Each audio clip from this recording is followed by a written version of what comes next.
So you have your acting headshots, awesome. But do you know about the size guidelines and how to get them printed? Let's talk about it. Now, probably the most important thing for you to take away from this is that your headshot needs to be 8 by 10, not 8.5 by 11, it needs to be 8 by 10. That's why your resume should also needs to be formatted 8 by 10. I'll put some links down below in case you don't have any resume templates. I already have them pre-formatted for you, whether you're a brand new actor or where you've been acting for a bit, with and without representation. So again, I'll put those links down below if you need that. The reason why it's gonna be 8 by 10 for your resume is because you're gonna have to cut it out and it's gonna get stapled to the back of your headshot. Again, your headshot needs to be 8 by 10, no other size. The other thing too with headshots, right now, the current trend, and it's probably not gonna change anytime soon, is your headshot needs to be in color. There was a time way back when where the headshots were black and white. We're not really at that time anymore. It's gonna be in color. Now, when do you need to have your headshots in physical form? It really is gonna be mostly if you're doing in-person auditions. Keep saying a lot. So like for commercials, also if you go to a casting director workshop, you can go ahead and hand over to them your headshot and resume. One of the things that you can do with that is, oh my gosh, I'm trying so hard to avoid saying and I just totally crossed that. Okay. All right, so you're gonna need your headshots, physical headshots. For number one, it's mostly gonna be for theater. So whether you're going out for a play or a musical, you're gonna need a copy. It's the expectation. Most in-person auditions, they will ask you to bring a headshot and resume. Right now, since 2020, the way the industry has shifted, at least in the United States, auditions are mostly done through self-tapes. And they are auditions. They're not interviews, they're absolutely auditions. So when you would come in person, you would normally give over your headshot and resume. Commercials are still in person for the most part. There are some times where they are booking off of your self-tape. So be prepared to have some headshots when you go in for your commercial audition. Either way though, 20 headshots is probably a good number to have. It used to be also back in the day, you needed like at least 100 because you were always mailing them out to casting directors and you needed to have them on hand because you could get an audition like that. And like I had in the trunk of my car, I had my headshot and I always had a clothes ready. So in case I got an audition, I can just suddenly take off from wherever I was and to get to that place for the audition. So there were things like that that we had to do because you had to be ready at a moment's notice and have everything prepared.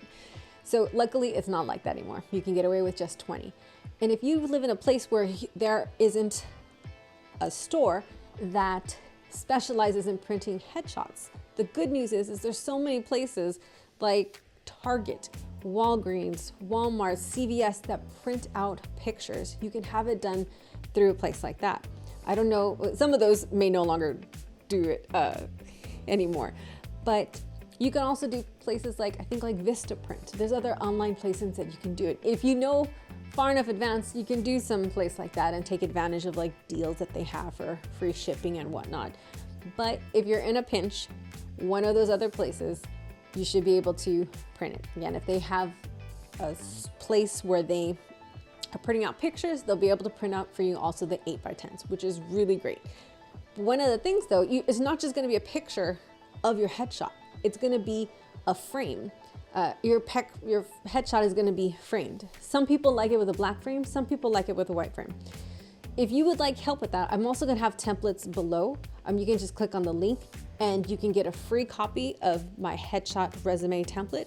But if not, I'm gonna show you right now how to create this on your own in Canva. It's relatively easy. First thing you wanna do is have a Canva account. I really love Canva. I think it's very intuitive. I'm still not so much a fan of their editing video editor, so I haven't used it lately, but it might have improved. So in the top left here, we're gonna click on this purple plus sign, and it's gonna do create new design, right? We're gonna go down to custom size, and what was the size the headshot needs to be? 8 by 10. So we're gonna click here on custom size. Make sure you change the units to inches. So it's gonna be, the width is 8 and the height is 10. And we're gonna create a new design. Now, I personally like it better when it has the black backdrop. I think your picture pops more. I will show you how to do it with both. And the sample that I have for you guys has both the black and a white backdrop. So this first one, we'll just start with, we're gonna do the one that I like, the black one. So you can see here, black is 000. So you can scroll all the way down, or you could also just type it in here. And that's how you would get it, right? 6. Okay, so you have now the black. Now what we wanna do, I need to move this. We need to get over here to our elements, because we're gonna look for specifically a frame. So I already have this. See, recently used, because I was testing it out before I came on here. Want to make sure I still remembered how to do it. I'm gonna click on frames, and I'm just gonna choose this first frame. Let me make this bigger too. Okay, so one of the things I also love about Canva is they have these guidelines, and so I'm gonna put the guidelines in. And the first one is gonna be at 0912. Ooh, can I get it there? Okay, that's gonna be close enough. 0916.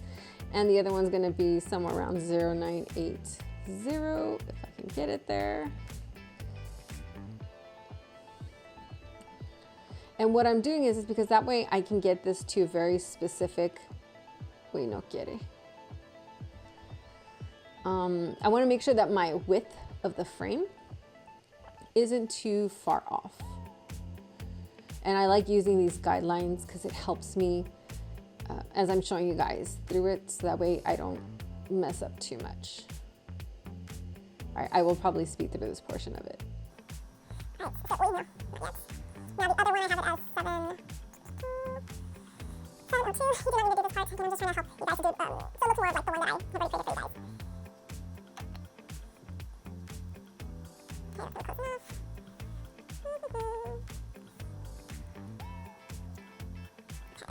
And then the top one is going to be at 0238, close enough. And then it's going to be 0346. Oh yeah, I actually made it. Alright, and then the bottom one I have at 8.854. Close enough.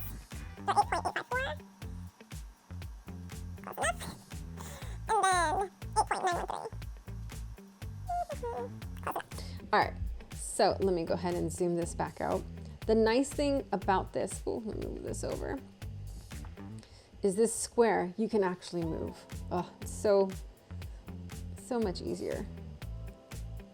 And you're just gonna drag it out to fit this these guidelines. These guidelines are based off of previous headshots that I've had before. I'm based in Los Angeles, and there were places that were dedicated to printing out headshots. So I still had some of my old headshots. I measured it out, and this is where I got the lines from. Now here on the frame, you're gonna click on it, and we're actually gonna choose it to stroke weight, and we're gonna choose this first one, and we're gonna change it to 8. Okay. Now, because we've chosen the stroke line, now this has appeared. So we wanna click on this, and we're gonna choose white. So you can scroll all the way down and type, and click on this, or you can type up here, F6 times. 1, 2, 3, 4, 5, 6. That is the code for white. And now we have the white border. Next we're gonna do is we're gonna add a headline. Now I like the font style for this of Ibarra.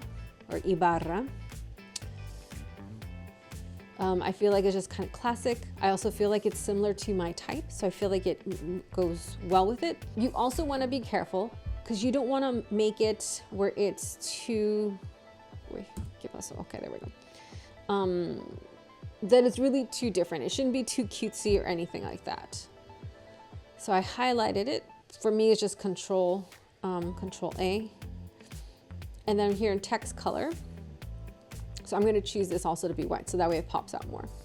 Now what I like to do is I like to have it like that. So my text box, I like it when it expands it, so I expand it from either side, so that way if I want to center it, it'll be nice and centered, but I'm not centering it. I'm gonna have it off to the left. I also created the text box longer because I know some of you guys might have last names that are longer than mine. And then I just put my name.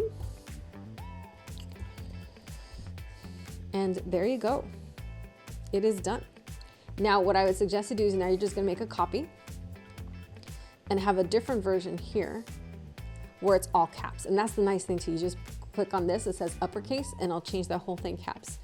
I personally prefer it where it's all caps. So I would suggest that you can do it however you like. This is when I do my headshots, it looks like this. Now that we have these two, we can just go ahead and duplicate these. And I'm gonna move this down. So I'm gonna label this first one, black lower case. And then this one is black uppercase. Now this one is gonna be white lower case. Oy, sorry, I spelled it wrong. So we're just gonna click on this background area, click on the background color. And because was already a color we used, you can just click on here for white. Now what I'm gonna do is click on the rectangle. I'm gonna go up here to stroke color. We're gonna change that to black. So that way it pops. Again, I can click on here or enter 1, 2, 3, 4, 5, 6, because that is the code for black. And then we have that. Now don't forget to come down here and change the color of your font. We need to be able to see your name. So I'm also gonna change that black, okay? And then duplicate this one, move it down, right, yeah. And then this is gonna be white uppercase. Same thing, just changing the background. Here, changing the stroke color to black. Changing the font color here to also black so you can again see your name. And then what I would suggest you do is now you're gonna lock this. So that way you don't accidentally move it, okay? What's gonna happen here, we wanted to choose this frame, and I'm sorry I didn't explain this earlier.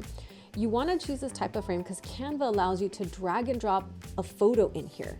So you're gonna drag and drop your headshots. And if this thing is locked, it's not gonna move it around. Have you ever created something and spent hours on it and you finally got it perfect and then somehow you magically press something on your keyboard and it moves and you're like, no, and you can't get it quite how it used to be? I've clearly never had that experience. So lock it to protect yourself from that. So here I'm gonna type in headshot. And we'll say this one. Ooh. What I'm gonna do is drop it into here. There we go. So see how it just automatically took that? And the nice thing is everything I've shown you here in Canva were free elements. So you don't have to have the Canva Pro account, although I absolutely love it. Now what I'm gonna do here is click on this, and you can see once I've double clicked on it, now I can adjust it. Now, obviously this would be a very bad headshot. We wanna see more of the person's face. I did not choose a good example for a headshot. Move me out of the way. But you get the general gist of it. That's Lisa Rodríguez. And there you go. That's how you're gonna have your headshot. So again, lock it so that way you protect yourself from yourself, but then you'll still be able to change it in here. Again, you don't have to go through all this trouble. I've gone ahead and put a link down below, and so that way you can access it. But if you wanted to create your own, you're more than welcome to. I will say right now though, the industry standard is the borders is black or white. I haven't seen other colors. If you venture off and try another color, first, I wouldn't suggest it. Second of all, if you do, keep it it's gonna have to be like a very dark blue. So dark it's almost black. I wouldn't do with a gray or anything like that. I would keep it, something it's so dark green that it's like a black dark green. If you did that, but honestly, I can't in good conscience recommend that. I would not. if you showed me your headshot, I'd be like, no, this is bad. This is not our standard right now. Just like your resume, you don't want to spray it with some cutesy perfume or have cutesy fonts. You're a business professional. This is a business. This needs to be business-like. And having a cutesy font, having it smell like perfume, having colors that aren't black or white, that's not the standard, that's not the norm, and you're not going to come across as a professional. And you want to show them that you are. So if you have any other questions, please let me know. I hope you guys enjoyed this and go out there and create your own content.